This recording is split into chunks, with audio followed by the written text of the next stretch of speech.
Hello ஷோல், welcome to Eden aquatics. இன்றைக்கி நம்ம ஒரு டேங்க்குள்ளே வச்சு வளர்க்குற அளவுக்கு ஒரு மான்ஸ்டர் ஃபிஷ்ஷை தான் பார்க்க போகிறோம். ஸோ அதுதான் பார்த்தீங்கன்னா ஜெல்லி கேட்ஃபிஷ், இல்லாட்டி பியூர் ஜெல்லி கேட்ஃபிஷ்ஷுன்னு சொல்லுவாங்க, இல்லாட்டி ஆரஞ்சு ஜெல்லி கேட்ஃபிஷ்ஷுன்னு சொல்லுவாங்க. ஓகேங்களா, பல பேர் இருக்குது இந்த கேட்ஃபிஷ்ஷுக்கு. ஸோ இந்த கேட்ஃபிஷ்ஷஸ் தான் பார்த்தீங்கன்னா இதுங்கெல்லாம் சவுத் அமெரிக்காவில் வெனின்சுலான்னு ஒரு இடம் இருக்குது, அங்கேருந்து தான் அந்த கேட்ஃபிஷ் வருது. ஸோ இந்த கேட்ஃபிஷ் பார்த்தீங்கன்னா எக்ஸாட்டிக் வெரைட்டி தான், பட் ஆனாலும் நம்ம இந்தியன் மார்க்கெட்டில் இந்த கேட்ஃபிஷ் இருக்குது. ஸோ இந்த கேட்ஃபிஷை பற்றி யாருக்கும் நிறைய பேருக்கு தெரியலை. இது ஒரு பயங்கரமான ஒரு அக்ரெசிவான ஒரு கேட்ஃபிஷ்ஷு. இந்த பெரிய பெரிய மான்ஸ்டர் ஃபிஷ்ஷெல்லாம் வளர்க்க முடியாமல் இருக்கிறவங்க, இந்த மான்ஸ்டர் கேட்ஃபிஷஸ்லாம் வளர்க்க முடியாமல் இருக்கவங்க அவங்க இதை சூஸ் பண்ணலாம். ஏன்னா இந்த கேட்ஃபிஷ் பார்த்தீங்கன்னா அக்வேரியம்குள்ளே கிட்டத்தட்ட கேப்டிவிட்டிக்குள்ளே 2 அடி வரைக்கும் தான் வளரும். ஓகேங்களா, ஸோ அதுக்கு மேலே போகாது. ஸோ நீங்கள் இதுக்கு ஒரு 5 ஃபீட் இல்லை ஒரு 6 ஃபீட் டேங்க் கொடுத்தா நல்லாயிருக்கும். அண்ட் இந்த கேட்ஃபிஷ்ஷுக்கு பார்த்தீங்கன்னா நீங்கள் தனியாக வைங்க, ஏன்னா அது ரொம்ப அக்ரெசிவான ஒரு கேட்ஃபிஷ்ஷு. வேறு ஏதாவது மீன் விட்டிங்கன்னா கண்டிப்பாக அதை கடிச்சிடும். ஸோ இல்லாட்டி அதை சாப்பிட முயற்சி பண்ணும், அதான் நான் சொல்கிறேன். ஸோ தனியாக வைங்க. இது கூட ஏதாவது டேங்க் வச்சு ஆடுறீங்கன்னா பெரிய டேங்க்கில் இந்த கேட்ஃபிஷ்ஷை போட்டு பெரிய பெரிய மீன்களை இதோட டேங்க் வச்சா விடுங்க, இதோட வாய்க்குள்ளே போகாத அளவுக்கு.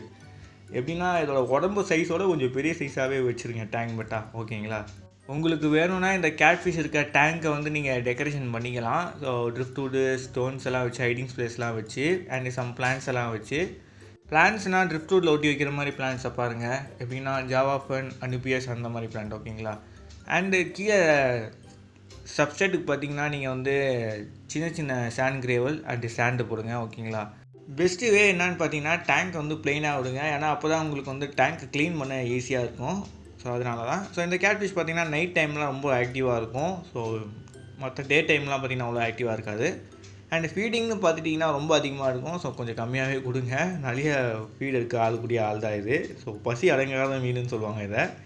இந்த மீனை ஜெண்டர் ஐடென்டிஃபிகேஷன் எனக்கு தெரியாது, நான் இங்கே மென்ஷன் பண்ணிக்கிறேன். அது இல்லாமல் கஷ்டம்னு நினைக்கிறேன் ஜெண்டர் ஐடென்டிஃபிகேஷன் பண்ணுறது.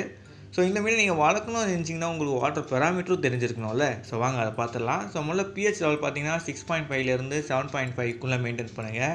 அண்ட் வாட்டரோட டெம்பரேச்சர் பார்த்தீங்கன்னா நீங்கள் 22 செல்சியஸ்லேருந்து 28 செல்சியஸ்க்குள்ளே மெயின்டைன் பண்ணுங்கள். பெஸ்ட்டு நீங்கள் 24லேருந்து 26க்குள்ளே வைங்க. ஓகேங்களா, வாட்ரு பார்த்தீங்கன்னா சாஃப்டாக வைங்க அண்ட் மாட்ரேட்டாக இருக்கட்டும். ஸோ டிடிஎஸ் லெவல் பார்த்தீங்கன்னா நீங்கள் ஒரு 100 ppmலேருந்து 200 ppmக்குள்ளே மெயின்டைன் பண்ணுங்கள். நீங்கள் ஒரு குட்டி கேட்ஃபிஷ் வாங்குறீங்க, ஆக்சுவலி இது கடையில் சேல் பண்ணும்போது அரௌண்ட் ஒரு 5 inches அந்த அளவுக்கு தான் இருக்கும். அந்தளவுக்கு கேட்ஃபிஷ் நீங்கள் வாங்குறீங்கன்னா நீங்கள் டிடிஎஸ் பார்த்தீங்கன்னா கம்மியாக வைங்க, 50லேருந்து 100. ஓகேங்களா, அது கொஞ்சம் வளர வளர நீங்கள் வேணால் 200 டிடிஎஸ்க்கு மாற்றிடுங்க. ஸோ குட்டியாக இருக்கும்போது எப்போவும் 50லேருந்து கொஞ்சம் 100க்குள்ளே மெயின்டைன் பண்ணுங்கள்.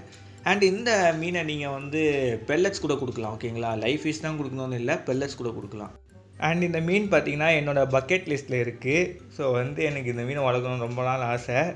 ஸோ என்னால் ட்ரை பண்ண முடியாது, ஏன்னா நான் இந்த மீனை வாங்கினாலுமே என்கிட்ட இதுக்கு வளர்க்குற அளவுக்கு என்கிட்ட இடமும் இல்லை, அந்தளவுக்கு வசதி என்கிட்ட இல்லை.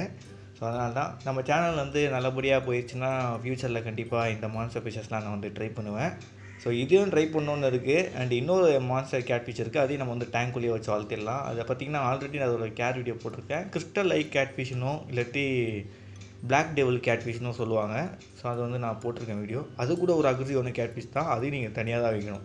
ஸோ இந்த மாதிரி கேட்ஃபிஷ்ஷை தான் ட்ரை பண்ணணும்னு இருக்குது. ஃப்யூச்சரில் ட்ரை பண்ணலாம், நீங்கள் சப்போர்ட் பண்ணுங்கள், கண்டிப்பாக நம்ம ட்ரை பண்ணலாம். ஸோ மறக்காம நம்ம சேனலுக்கு லைக், சப்ஸ்கிரைப் பண்ணுறீங்க. See you next video. Bye bye, soul.